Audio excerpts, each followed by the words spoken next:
Year classes. बेटे ये classes उन स्टूडेंट्स के लिए हैं जिन्होंने अभी मैट्रिक के पेपर दिए हैं और मैट्रिक से फ्री हुए हैं। वो स्टूडेंट्स घर बैठ के अपनी स्टडी बेटे जारी रख सकते हैं ऑनलाइन क्लासेस के ज़रिए। बेटे हमने टाइमली इन क्लासेस का आगाज़ किया है ताकि स्टूडेंट्स का टाइम वेस्ट ना हो और स्टूडेंट जो है वो अपनी पढ़ाई को बिना टाइम ज़ाया किए जारी रख सके, ताकि उनके मार्क्स जो हैं बेटे उनमें कोई कमी ना आए और उनकी जो परसेंटेज है वो बरकरार रहे। बेटे अल्लाह पाक आप सबको कामयाबी अता फरमाए। बेटे लेक्चर का आगाज़ करने से पहले मैं एक छोटी सी बात बेटे डिस्कस करना चाहूँगा कि आपके सामने एक कोटेशन लिखी हुई है, when the why is clear the how is easy. कि बेटे जब हमें पता चल जाता है कि हमने कोई काम क्यों करना है तो फिर हमारे लिए ये आसान हो जाता है कि वो कैसे करना है। मतलब जब हमें पता होता है कि हमने कोई काम क्यों करना है तो कैसे करना है ये आसान हो जाता है। बेटे स्टूडेंट होने के नाते अगर हमें ये बात क्लियर हो जाए कि हमने क्यों स्टडी करनी है, हमने क्यों पढ़ाई करनी है, हमने क्यों अपने माँ बाप की खिदमत करनी है, तो कैसे करना है ये सब, कैसे पढ़ाई करनी है, ये हमारे लिए आसान हो जाएगा। बेटे मैं आप लोगों से कहूँगा कि आप हमेशा अपने क्यों को स्ट्रॉन्ग रखें ताकि आपके लिए कैसे करना है ये आसान रहे। तो बेटे जितना ज़्यादा आप इल्म हासिल करेंगे, जितने शौक से, जितना समझ के, बेटे ये आपके लिए फ़ायदे की बात है। उससे आपके कंसेप्ट क्लियर रहेंगे तो आपके लिए आसानी पैदा हो जाएगी। बेटे जैसे कि मैंने शुरू से आपको कहा कि आप अपना एक गोल सेट करें। बेटे आप अपने ड्रीम सेट करें कि हमने क्या करना है अपनी ज़िंदगी में, क्यों करना है। अगर आपको ये क्लियर होगा तो फिर बेटे कैसे करना है ये आपके लिए आसान हो जाएगा। बेटे हमारी ज़िंदगी में गोल्स का होना बहुत ज़रूरी है। हमारी ज़िंदगी में मकासद का होना बहुत ज़रूरी है कि हमने क्या करना क्या है, हमें पता होना चाहिए कि हमने क्या करना है और क्यों करना है। हमने अपने ड्रीम्स को फुलफिल कैसे करना है ये हमारे लिए फिर ही आसान हो सकता है जब हमें पता होगा कि हमारा ड्रीम क्या है, हमने क्या बनना है और हमने क्यों बनना है, तभी हमारे लिए आसानी पैदा होगी। बेटे अल्लाह पाक आप सबको आपके मकासद में कामयाबी अता फरमाए। बेटे जैसा कि आप लोग जानते हैं कि हम first year chemistry chapter number 4 discuss कर रहे हैं। इसमें बेटे हम पढ़ रहे हैं अबाउट लिक्विड्स एंड सॉलिड्स। बेटे ये इसकी हेडिंग है। तो सबसे पहला जो टॉपिक हमने इसमें स्टार्ट किया था बेटे वो था इंटरमोलिकुलर फोर्सेस। तो बेटे हमने इंटरमोलिकुलर फोर्सेस की टाइप्स जो हैं वो स्टडी की हैं। Dipole dipole forces, dipole induced dipole forces, मतलब या डिबाई फोर्सेस भी कहते हैं। थर्ड बेटे जो टाइप हमने पढ़ी थी London dispersion forces, instantaneous dipole, induced dipole forces, या उनका दूसरा नाम लंडन डिस्पर्शन फोर्सेस भी था। बेटे हमने वो पढ़ी, उनके फैक्टर्स पढ़े, ये सारे इंपॉर्टेंट टॉपिक्स थे बेटे। उसके बाद हमने जिस टॉपिक का आगाज़ किया था बेटे वो फोर्थ वन जो है वो टाइप थी जो हमारी बुक के अकॉर्डिंग थी। अगर हम बात करें तो फोर्थ वन टाइप जो थी बेटे वो थी हाइड्रोजन बॉन्डिंग। हमने हाइड्रोजन बॉन्डिंग का बेटे जो है ना वो टॉपिक शुरू किया था। हाइड्रोजन बॉन्डिंग की डेफिनेशन एग्जांपल पढ़ी हमने पहले लेक्चर में। नेक्स्ट लेक्चर में बेटे हमने उसकी प्रॉपर्टीज पढ़ी, उन कंपाउंड्स की जिनमें हाइड्रोजन बॉन्डिंग थी। बेटे उसकी जो मेन हेडिंग थी वो थी properties and applications of the compounds containing hydrogen bonding. properties and the applications of the compounds containing hydrogen bonding। बेटे वो तमाम कंपाउंड जिनमें हाइड्रोजन बॉन्डिंग होती है उन तमाम कंपाउंड्स की प्रॉपर्टीज एंड एप्लीकेशंस। तो बेटे लास्ट लेक्चर में हमने उन तमाम कंपाउंड्स की जिनमें हाइड्रोजन बॉन्डिंग होती है उन तमाम कंपाउंड्स की प्रॉपर्टीज पढ़ी थी। आज बेटे हम स्टडी करने जा रहे हैं applications of the compounds containing hydrogen bonding. उन तमाम कंपाउंड्स की जिनमें हाइड्रोजन बॉन्डिंग होती है या जो कंपाउंड्स सलाहियत रखते हैं हाइड्रोजन बॉन्ड बनाने की, उनकी एप्लीकेशंस क्या है। मतलब हाइड्रोजन बॉन्डिंग जो है बेटे ये हमारे लिए फायदेमंद क्यों है, कैसे है, हम इसको स्टडी क्यों कर रहे हैं, तो ये हमारे लिए कितनी अहमियत रखती है बेटे हम ये पढ़ने जा रहे हैं कि हाइड्रोजन बॉन्डिंग हमारी डेली लाइफ में कहाँ इस्तेमाल हो रही है, मतलब इसके यूजेस क्या हैं। सबसे पहले बेटे जो आपके पास इसकी एप्लीकेशन आती है वो है cleansing action of soaps and detergents. बेटे क्लींजिंग एक्शन आप सब लोग जानते हैं कि हम वॉशिंग के लिए, कपड़े वॉश करने के लिए हम सोप या फिर डिटर्जेंट का इस्तेमाल करते हैं। अब बेटे वो क्लींजिंग एक्शन कैसे होता है, क्लीनिंग कैसे होती है फैब्रिक्स की, तो ये हमारे डेली लाइफ में आप कह दें कि ये इसका जो है वो रोजमर्रा की हमारी प्रैक्टिस है कि हम क्लीनिंग करते हैं, वॉशिंग करते हैं। तो बेटे उसमें हार्डनिंग बॉन्डिंग कैसे इन्वॉल्व होती है, तो ये हम पढ़ने जा रहे हैं। बेटे सबसे पहले तो मैं आपको एक बात बता दूं कि सोप्स और डिटर्जेंट की जहाँ पे हम बात कर रहे हैं, हम इनकी स्ट्रक्चर के बारे में थोड़ा सा बेटे जान लेते हैं। बेटे सोप और डिटर्जेंट, इनकी बेटे स्ट्रक्चर के दो मेजर पार्ट होते हैं। सोप्स और डिटर्जेंट इनकी स्ट्रक्चर के दो मेजर पार्ट होते हैं। एक पार्ट बेटे जो होता है वो पोलर होता है और एक पार्ट जो होता है वो नॉन पोलर होता है। अब बेटे सोप और डिटर्जेंट की जो स्ट्रक्चर है उसके दो पार्ट हैं, एक पोलर पार्ट है और एक नॉन पोलर पार्ट है। तो बेटे जो पोलर पार्ट होगा वो वाटर सोलुबल होता है due to hydrogen bonding. Hydrogen bonding की वजह से जो पोलर पार्ट है वो वाटर के अंदर डिसॉल्व हो जाता है, लेकिन जो नॉन पोलर पार्ट है बेटे वो वाटर के अंदर डिसॉल्व नहीं होता, वो इनसॉल्युबल रहता है। क्यों? क्योंकि वो नॉन पोलर है। वाटर जो है वो पोलर है और वाटर के अंदर सलाहियत है हाइड्रोजन बॉन्डिंग करने की, लेकिन जो नॉन पोलर पोर्शन होगा वो ना तो पोलर में डिसॉल्व हो सकता है, ना ही वो हाइड्रोजन बॉन्डिंग रखने जो है ना वो हाइड्रोजन बॉन्डिंग उसके अंदर हो सकती है, ना ही वो हाइड्रोजन बॉन्ड बना सकता है। तो बेटे ये सबसे बड़ी वजह है सोप और डिटर्जेंट की, जिसकी वजह से वो क्लिनजिंग एक्शन परफॉर्म करते हैं। तो बेटे हाइड्रोजन बॉन्डिंग इसमें इन्वॉल्व होती है। हमने कहा कि जो पोलर पोर्शन होता है वो वाटर के अंदर डिसॉल्व होता है। क्यों? क्योंकि वो वाटर के साथ सोप और डिटर्जेंट का पोलर पोर्शन जो है वो हाइड्रोजन बॉन्डिंग क्रिएट कर सकता है, इसलिए वो वाटर के अंदर सोलबल होता है। और बेटे ये सोलबिलिटी जो है ना ये वॉशिंग के लिए, क्लीनिंग के लिए, क्लींसिंग के लिए हमें जो है वो बड़ी फायदेमंद साबित होती है। बेटे आपके सामने एक डायग्राम रखी हुई है, इसमें हमने हेडिंग बनाई है क्लींसिंग एक्शन ऑफ डिटर्जेंट। बेटे इसमें 3 डायग्राम्स हैं। यहाँ पे हम एक फैब्रिक ले रहे हैं बेटे, क्लॉथ, जिसकी सरफेस के ऊपर बेटे ग्रीस का जो है ना वो स्पॉट लगा हुआ है। अब हमने इसको वॉश करना है। अब हम ये पढ़ेंगे कि ये स्पॉट जो है, ये दाग जो है वो कैसे, ग्रीस का दाग कैसे खत्म किया जा सकता है surface from the surface of clothes.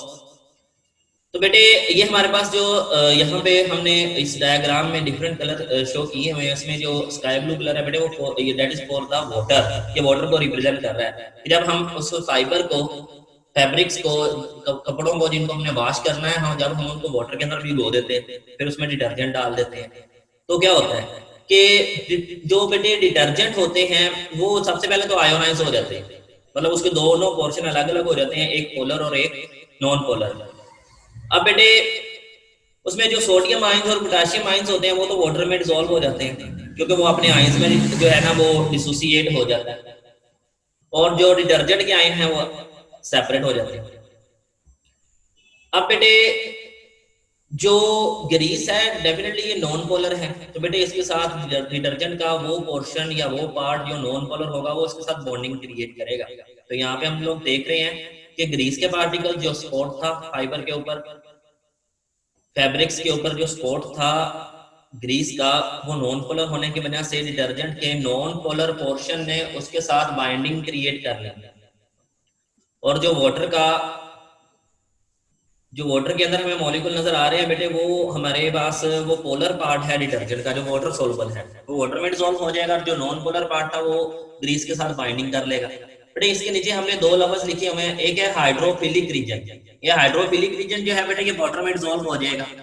Hydro का मतलब वाटर, फिलिक का मतलब बेटे अट्रैक्शन करना, लविंग। ज्यादा अगर हम बेटे एग्जैक्ट इसका मीनिंग देखें, जो फिलिक वर्ड है बेटे ये फाइल से है, फाइल से, file mean PHILE, file mean loving, hydrophilic water loving, ऐसा सब्सटेंस, ऐसा कंपाउंड जो वाटर के साथ अफिनिटी रखता है, वाटर के साथ जिसकी सॉल्युबिलिटी है, जो वाटर में डिसॉल्व हो जाता है, ऐसा सब्सटेंस जो वाटर में डिसॉल्व हो जाता है उस सब्सटेंस को कहते हैं हाइड्रोफिलिक। ऐसा सब्सटेंस जो वाटर में डिसॉल्व होने की सलाहियत रखता है उसको हम कहते हैं हाइड्रोफिलिक। इसके बाद बेटे हमारे पास जो दूसरा लफ्ज है वो है हाइड्रोफोबिक। हाइड्रोफोबिक बेटे, हाइड्रो का मतलब अगेन वाटर, फोबिक का मतलब है हेटिंग, नफरत करना। बेटा ये लफ्ज जो है हाइड्रोफोबिक, ये हम ऐसे सब्सटेंसेस के लिए इस्तेमाल करते हैं जो वाटर में डिसॉल्व नहीं होता। ऐसे सब्सटेंस के लिए हम हाइड्रोफोबिक लफ्ज इस्तेमाल करते हैं जो वाटर में डिसॉल्व नहीं होता। बेटे अगर वाटर में वो डिसॉल्व नहीं होता वो सब्सटेंस जो हाइड्रोफोबिक होगा, दैट मींस कि वो कोई नॉन पोलर होगा। वो नॉन पोलर होगा नेचर में। अगर वो नेचर में नॉन पोलर है तो फिर वो नॉन पोलर सब्सटेंस के अंदर ही डिसॉल्व होगा ना। अगर वो नॉन पोलर सब्सटेंस में डिसॉल्व होगा तो यहाँ पे हमारा जो स्पॉट था ग्रीस, वो नॉन पोलर था, तो वो कहता है कि hydrophobic region dissolves in grease. Grease में क्या हो जाएगा, हाइड्रोफोबिक रीजन जो है वो डिसॉल्व हो जाएगा। इसके बाद बेटे बाइंडिंग होगी डिटर्जेंट के नॉन पोलर रीजन ने या नॉन पोलर पार्ट ने ग्रीस यानी कि स्पॉट के साथ जो दाग था ग्रीस का, उसके साथ उसने बाइंडिंग क्रिएट कर ली। अब जब हम वॉशिंग करते हैं, मतलब वाटर के साथ उसको वॉश करते हैं, तो ये डिटर्जेंट जो है ना बेटे, ये उस पार्टिकल को, स्पॉट को, ग्रीस के स्पॉट को अपने साथ ही लेकर मूव कर जाते हैं, जिससे क्या होता है कि वो फाइबर या फैब्रिक्स के साथ ग्रीस के जो स्पॉट थे वो क्या करेंगे, अपनी बाइंडिंग खत्म कर लेंगे और डिटर्जेंट के साथ वो अपनी बाइंडिंग जो है वो बना लेंगे। तो बेटे ये जनरल फिनोमेना है क्लींजिंग एक्शन का, जिसको हमने पढ़ा, और ये डिपेंड करता है बेटे on the basis of hydrogen bonding. Next बेटे हम इसकी दूसरी एप्लीकेशन पढ़ने जा रहे हैं। नेक्स्ट जो एप्लीकेशन है नंबर 5 है बेटे प्रॉपर्टीज और एप्लीकेशंस की। अगर टोटल नंबरिंग करें तो ये 5वें नंबर पे आती है बेटे बुक के हिसाब से, तो इसलिए हमने इसको नंबर 5 ही रखा हुआ है, क्योंकि हमारी बुक में बेटे उसने हेडिंग दी हुई है प्रॉपर्टीज एंड एप्लीकेशंस, तो उसमें उसने पॉइंट्स डिस्कस किए हुए हैं नंबरिंग वाइज के 1 2 3 4 5 6। तो बेटे उनमें से कुछ पॉइंट्स जो हैं वो प्रॉपर्टीज के हैं, कुछ पॉइंट्स एप्लीकेशंस के हैं। मैंने सेपरेट कर दिए हैं, मैंने आपको पढ़ाते हुए लेक्चर में वो पॉइंट्स जो थे वो सेपरेट कर लिए। प्रॉपर्टीज के एक साइड पे कर दिए थे और एप्लीकेशन वाले पॉइंट्स जो हैं वो एक साइड पे कर लिए, ताकि आपको पता चल जाए कि इन तमाम पॉइंट्स में से प्रॉपर्टीज वाले पॉइंट्स कौन से हैं और इनमें से एप्लीकेशंस वाले पॉइंट कौन से हैं। तो बेटा जो हम एप्लीकेशंस में डिस्कस कर रहे हैं ये एप्लीकेशंस हैं हाइड्रोजन बॉन्डिंग की, या ऐसे कंपाउंड्स की एप्लीकेशंस हैं जिनमें हाइड्रोजन बॉन्डिंग होती है। और जो प्रॉपर्टीज के हमने डिस्कस किए थे लास्ट लेक्चर में बेटे वो पॉइंट थे जिन ऐसे कंपाउंड्स के जिनमें हाइड्रोजन बॉन्डिंग होती है, उनकी प्रॉपर्टीज को जो रिप्रेजेंट कर रहे थे। अब बेटे हम बात करते हैं बायोलॉजिकल कंपाउंड्स की, hydrogen bonding in biological compounds and food materials. सबसे पहले बेटे हम बायोलॉजिकल कंपाउंड्स को डिस्कस करने जा रहे हैं। हाइड्रोजन बॉन्डिंग बेटे उन तमाम मॉलिक्यूल्स में होती है जो लिविंग सिस्टम में एग्जिस्ट करते हैं। लिविंग सिस्टम के तमाम मॉलिक्यूल्स में हाइड्रोजन बॉन्डिंग जो है वो होती है। तो लिविंग सिस्टम में बेटे कौन से मॉलिक्यूल्स जो है वो एग्जिस्ट करते हैं, और में सबसे पहले हम लोग जानते हैं कि प्रोटीन्स हैं हमारे पास, जो लिविंग सिस्टम में बहुत इंपॉर्टेंट रोल प्ले करती है। हाइड्रोजन बॉन्डिंग इन प्रोटीन्स, सबसे पहले बेटे हमारे पास आ रहा है हाइड्रोजन बॉन्डिंग इन प्रोटीन्स। प्रोटीन्स में हाइड्रोजन बॉन्डिंग बेटे आप लोग जानते हैं प्रोटीन्स जो है वो लिविंग ऑर्गेनिज्म की जो है ना वो बॉडी के अंदर अहम रोल प्ले कर रही होती है। इसकी उसने एक छोटी सी मिसाल दिया, वो कहता है अब देखेंगे फाइबर्स जो हमारे हेयर में होते हैं, सिल्क में होते हैं, मसल्स में होते हैं, उनके अंदर लॉन्ग चेन्स होती है अमाइनो एसिड्स की। बेटे अमाइनो एसिड्स जो है ना ये एक आप कह दें कि ऑर्गेनिक कंपाउंड है जिसमें अमाइनो ग्रुप भी है और कार्बोक्सिलिक एसिड ग्रुप भी है। अमाइनो एसिड्स क्या बेटे आप कह दें कि जब अमाइनो एसिड्स आपस में मिलते हैं, पेप्टाइड बॉन्ड बनाकर जब अमाइनो एसिड्स आपस में जुड़ते हैं तो प्रोटीन बनती है। अमाइनो एसिड जब आपस में जुड़ते हैं पेप्टाइड बॉन्ड बनाकर तो प्रोटीन बनती है।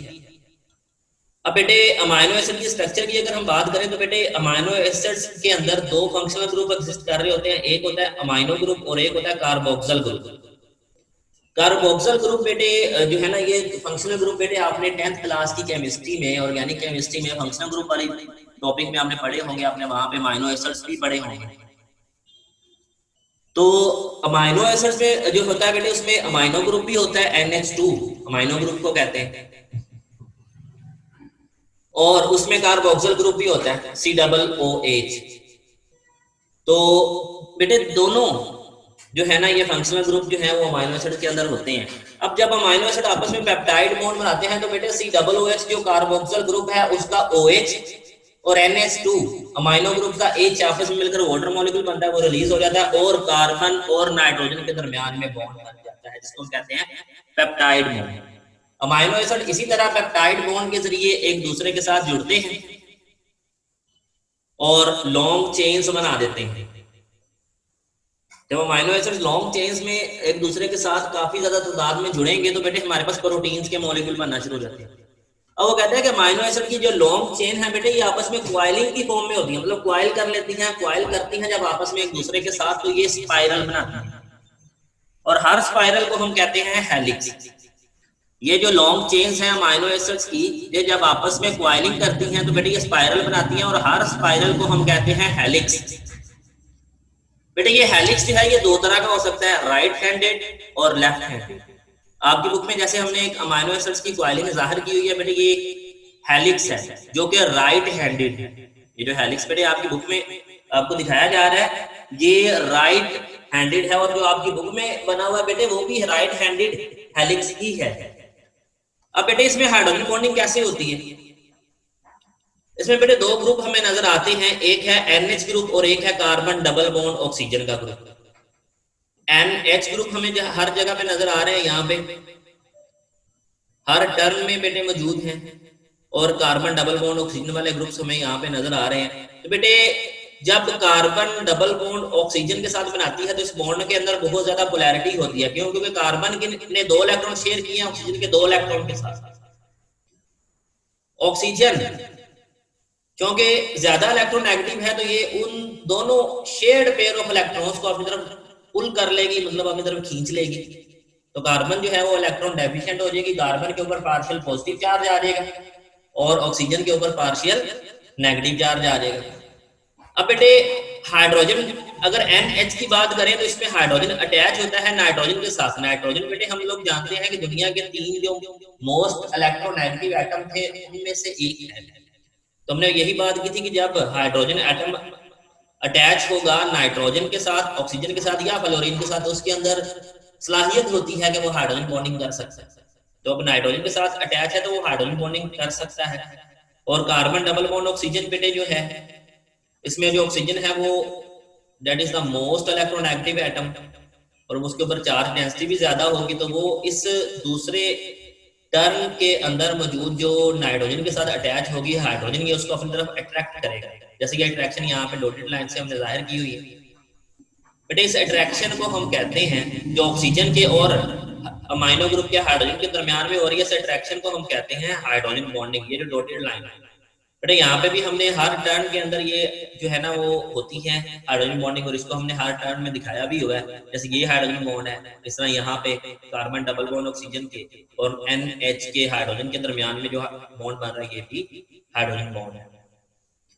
बेटे इस डायग्राम को हमने सादा तरीन तरीके से भी दिखाया हुआ है कि ये हमारे पास एक चेन है अमाइनो एसिड की, ये हमारे पास एक दूसरी चेन है अमाइनो एसिड की, क्योंकि बेटे यहाँ पे क्वाइलिंग है, स्पाइरल बना हुआ है। अगर हम इसको पहले सादा फॉर्म में देख लें तो हमें ज्यादा बेहतर अंडरस्टैंडिंग हो सकती है। अब देखिए बेटे यहाँ पे हमें कार्बोनाइल मतलब कार्बन डबल बॉन्ड ऑक्सीजन नजर आ रहा है, यहाँ पे NH नजर आ रहा है और ये डिफरेंट स्पेसिस पे अब कह देंगे मतलब प्लेसेस पे ये मौजूद है। तो नाइट्रोजन के साथ बेटे जो हाइड्रोजन एटम अटैच है उसको दूसरी चेन के जो कार्बन डबल बॉन्ड ऑक्सीजन है वो ऑक्सीजन अपनी तरफ अट्रैक्ट कर रही है। इसी तरह कार्बन डबल बॉन्ड ऑक्सीजन वाली ऑक्सीजन जो है वो किसी और प्लेस पे दूसरी चेन के नाइट्रोजन के साथ जो हाइड्रोजन अटैच है उसको अपनी तरफ अट्रैक्ट कर रही है। तो बेटे ये हाइड्रोजन बॉन्डिंग हो रही है। ये क्या हो रहा है? हाइड्रोजन बॉन्डिंग हो रही है। हम इसको ऐसे समझ सकते हैं ज्यादा क्लियर। अब बेटे जब हमने अमाइनो एसिड्स की स्ट्रक्चर को देखा मतलब प्रोटीन के अंदर, तो हमें यहाँ पे वाज़ेह तौर पर नजर आ रहा है कि कार्बन डबल बॉन्ड ऑक्सीजन और NH ये दो ग्रुप हैं रिस्पॉन्सिबल हाइड्रोजन बॉन्डिंग के लिए। ये वर्टिकली जो है वो एक दूसरे के साथ आप कह देंगे hydrogen bonding vertically top to bottom from the downward ये हाइड्रोजन बॉन्डिंग क्रिएट कर रहे हैं।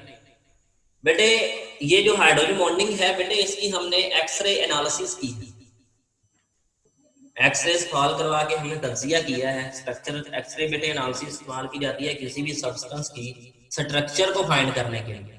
किसी भी सब्सटेंस की स्ट्रक्चर को फाइंड करने के लिए हम एक्सरे एनालिसिस करते हैं। जब हमने एक्सरे एनालिसिस की प्रोटीन्स की, तो हमें पता चला कि हर टर्न के अंदर, यहाँ पे हमने जो डायग्राम बनाई है इसकी अगर हम हकीकत बयान करें तो हर टर्न के अंदर बेटे 27 अमाइनो एसिड्स के यूनिट मौजूद है। हर हेलिक्स के हर टर्न के ऊपर 27 अमाइनो एसिड जो है बेटे वो मौजूद है और उनमें हाइड्रोजन बॉन्डिंग हो रही है। नेक्स्ट बेटे हमारे पास है हाइड्रोजन बॉन्डिंग इन डीएनए। बेटे आप लोग जानते हैं डीएनए जो है वो लिविंग सिस्टम का बहुत इंपॉर्टेंट पोर्शन होता है। न्यूक्लिक एसिड्स बहुत ज्यादा अहम है। बेटे DNA stand for deoxy ribo nucleic acid. Deoxy ribo nucleic acid, deoxy ribo nucleic acid. बेटे जो डीएनए होता है बेटे इसके दो स्पाइरल चेन्स होती हैं जो आपस में कॉइल कर रही है एक कॉमन एक्सिस से। जब वो आपस में कॉइलिंग करती हैं एक कॉमन एक्सिस से, तो उनके दरमियान में हाइड्रोजन बॉन्डिंग होती है जो डिफरेंट सब यूनिट्स के दरमियान में होती है। डिफरेंट सब यूनिट्स के दरमियान में हाइड्रोजन बॉन्डिंग जो है बेटे वो क्रिएट हो जाती है। और वो अगर हम कहें, अगर हम बात करें तो ये दोनों जो कॉइल्स हैं बेटे, इनकी कॉइलिंग जो है स्पाइरल्स की, ये actually that is the result of hydrogen bonding that is present between different basis. बेटे हमें यहाँ पे हाइड्रोजन बॉन्डिंग वाज़ेह तौर पर नजर आ रही है कि ये बेस है गुआनिन, ये हाइड्रोजन बॉन्डिंग क्रिएट कर रही है दूसरी बेस के साथ, वो क्या है साइटोसिन। इसी तरह साइटोसिन गुआनिन, इस तरह बेटे ये एडेनिन है, ये बॉन्डिंग कर रही है, हाइड्रोजन बॉन्डिंग कर रही है थायमीन के साथ। और बेटे यहाँ पे ये जो पी और एस लिखे हुए हैं ये बेटे जो है ना वो डिफरेंट हमारे पास जो है वो सब्सटेंस है। जैसे S for deoxy ribose sugar के लिए है और पी जो है ये फॉस्फेट ग्रुप के लिए है। तो बेटे यहाँ पे हमें हर टर्न में, हेलिक्स के हर टर्न में बेटे हमें हाइड्रोजन बॉन्डिंग जो है वो नजर आ रही है इनके तरफ। अब बेटे अगर हम डायामीटर की बात करें तो डायामीटर जो होता है हर हेलिक्स का, डबल हेलिक्स का बेटे वो 18 से लेकर 20 एंगस्ट्रम तक होता है। 18 से लेकर 20 एंगस्ट्रम तक इसका डायामीटर है। मतलब यहां से लेकर यहां तक का जो डिस्टेंस है बेटे वो 18 से लेकर 20 एंगस्ट्रम तक होता है। बेटे एंगस्ट्रम ये एक डिस्टेंस का यूनिट है। 1 angstrom is equal to 10 raise to power minus 10 metre. 1 angstrom is equal to 10 raise to power minus 10 metre. तो बेटे ये डिस्टेंस का जो है वो यूनिट होता है और इसमें जो है ना इनका डिस्टेंस आपको बता दिया गया है। अब बेटे नेक्स्ट हमारे पास जो टॉपिक है हाइड्रोजन बॉन्डिंग इन फूड मटेरियल्स।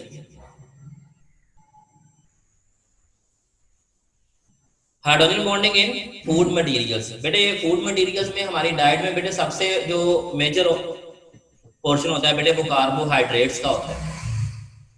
कार्बोहाइड्रेट्स में ग्लूकोज, फ्रुक्टोज एंड सुक्रोज बेटे हमारे पास मेजर आप कह दें कि ये हमारी डाइट का हिस्सा होते हैं। बेटे अगर हम ग्लूकोज, फ्रुक्टोज और सुक्रोज की स्ट्रक्चर देखें तो बेटे इसमें काफी ज्यादा OH ग्रुप्स होते हैं, काफी ज्यादा इनमें OH ग्रुप्स होते हैं। तो हमें पता है कि हाइड्रोक्सल ग्रुप यानी कि OH ग्रुप, इसमें हाइड्रोजन अटैच होती है ऑक्सीजन के साथ।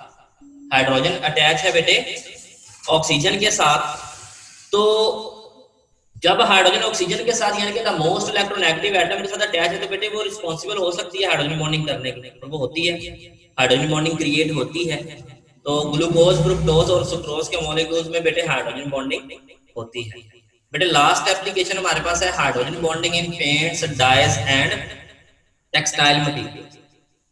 बेटे पेंट्स और डाइज, पेंट के बारे में आप लोग जानते हैं, डाइज के बारे में सुन लें। डाइज बेटे ऐसे ऑर्गेनिक कंपाउंड होते हैं जिनको हम इस्तेमाल करते हैं कलर करने के लिए, जिनका खास कलर होता है।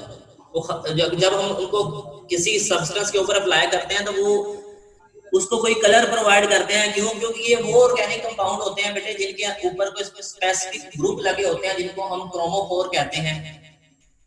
डाइस जो है बेटे ये ऐसे ऑर्गेनिक कंपाउंड हैं जो ऐसे ग्रुप्स पर मुश्तमिल होते हैं जिनको हम क्रोमोफोर कहते हैं। और वो क्रोमोफोर जो होता है बेटे वो लाइट के साथ इंटरेक्ट कर सकते हैं और वो लाइट के साथ इंटरेक्ट करके कलर प्रोड्यूस करते हैं। तो डाइस बेटे हमारे लिए इस हिसाब से इम्पोर्टेंट है। तो बेटे हम इनको जब पेंट्स को हम दीवारों पे लगाते हैं, डिफरेंट मटेरियल्स के ऊपर पेंट करते हैं, डाइस को भी हम डिफरेंट सब्सटेंसेस के ऊपर इस्तेमाल करते हैं। तो बेटे ये जिस सरफेस के ऊपर हम इनको अप्लाई करते हैं ये उसके साथ चिपक जाते हैं। यहाँ पे कह रहा है कि वो एडहेसिव एक्शन रखते हैं। एडहेसिव एक्शन बेटे दैट मींस के चिपक जाना, किसी सब्सटेंस का दूसरे सब्सटेंस के साथ चिपक जाना। तो एडहेसिव्स के तौर पर हम इनको केमिस्ट्री में डिस्कस भी करते हैं। एडहेसिव जो वर्ड है बेटे ये चिपक जाने वाले सब्सटेंसेस के लिए इस्तेमाल किया जाता है। और वो कहते हैं कि ये जो प्रॉपर्टीज है इनकी चिपक जाने के एडहेसिव एक्शन जो है ये हाइड्रोजन बॉन्डिंग की वजह से होता है। ये एडहेसिव एक्शन जो है वो हाइड्रोजन बॉन्डिंग की वजह से होता है। इसी तरह बेटे हमारे पास ग्लू और हनी है, ये स्टिकी सब्सटेंसेस होते हैं, इनके अंदर भी हाइड्रोजन बॉन्डिंग है। अगर हम टेक्सटाइल मटेरियल की बात करें तो कॉटन, सिल्क और सिंथेटिक फाइबर बेटे हम इस्तेमाल करते हैं क्लॉथिंग के लिए, तो इनके अंदर भी हाइड्रोजन बॉन्डिंग होती है। इसी तरह हाइड्रोजन बॉन्डिंग जो है बेटे वो थ्रेड मेकिंग मटेरियल में बहुत अहम किरदार अदा करती है, बड़ी अहम है थ्रेड मेकिंग मटेरियल के लिए। हाइड्रोजन बॉन्डिंग बेटे थ्रेड मेकिंग मटेरियल में रिस्पॉन्सिबल होती है रिजिडिटी के लिए और टेंसाइल स्ट्रेंथ के लिए। तो ये थी बेटे एप्लीकेशंस ऑफ हाइड्रोजन बॉन्डिंग। अब बेटे एंड पे इंपॉर्टेंट क्वेश्चंस हैं। सबसे पहले हमारे पास बेटे लॉन्ग क्वेश्चन है इस टॉपिक में से, वो है right the applications of hydrogen bonding in biological compounds and food material. Right the applications of hydrogen bonding in biological compounds and food material. बेटे ये हमने एक हेडिंग के तौर पर पढ़ा भी है टॉपिक, जिसमें हमने प्रोटीन्स में हाइड्रोजन बॉन्डिंग देखी, डीएनए में देखी और फूड मटेरियल्स की, कार्बोहाइड्रेट्स की हमने बात की। बेटे इस टॉपिक में से दो शॉर्ट क्वेश्चन भी हैं। How soaps and detergents perform cleansing action. ये हमने पढ़ा बेटे शुरू में ही पहली एप्लीकेशन में कि सोप और डिटर्जेंट जो हैं बेटे वो किस तरह से क्लींजिंग एक्शन करते हैं। इसके बाद बेटे सेकंड शॉर्ट क्वेश्चन है कि write hydrogen bonding in paints, dyes and textile material. तो बेटे ये भी हमने पढ़ा कि किस तरह से पेंट, डाइज और टेक्सटाइल मटेरियल के अंदर हाइड्रोजन बॉन्डिंग होती है। तो बेटे ये क्वेश्चंस आपने प्रिपेयर कर लेने हैं, इनको तैयार कर लेना है ताकि आपकी तैयारी भी साथ साथ होती रहे। ये इंपॉर्टेंट क्वेश्चंस होते हैं बेटे जो मैं अपने लेक्चर में आपको बताता हूँ, ये बहुत ज्यादा इंपॉर्टेंट क्वेश्चंस होते हैं, इनको आपने तैयार करना होता है। थैंक यू वेरी मच बेटे। अल्लाह पाक आप सबका हामी और नासिर हो, अल्लाह पाक सबको कामयाबी अता फरमाए।